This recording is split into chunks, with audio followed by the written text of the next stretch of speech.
Allison. Coronavirus case numbers continuing to rise in Europe this week. Both Britain and France are seeing sharp accelerations. And we're also seeing numbers go up in Central Europe, which is striking because that region was largely spared a first wave of the pandemic. So in the Czech Republic, for example, back in the spring, their daily case numbers never got above 500.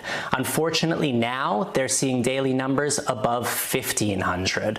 The most dramatic situation, however, is in Israel, which is heading into a second national lockdown. So that's the only country in the world to go into a nationwide lockdown not once, but twice. And the rules over the next 3 weeks are going to be extremely strict. Schools are closing down. Most businesses are closing down. People can't go more than 500 yards from their homes. So if you want to go for a walk, you basically have to stay in the streets immediately around your house.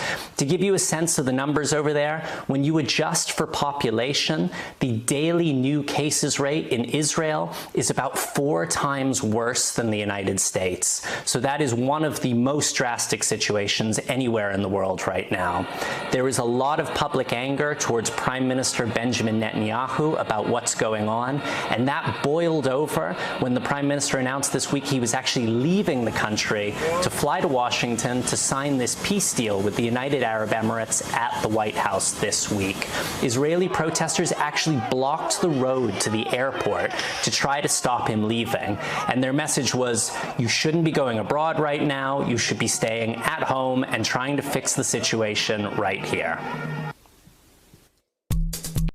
Hey, NBC News viewers, thanks for checking out our YouTube channel. Subscribe by clicking on that button down here and click on any of the videos over here to watch the latest interviews, show highlights, and digital exclusives.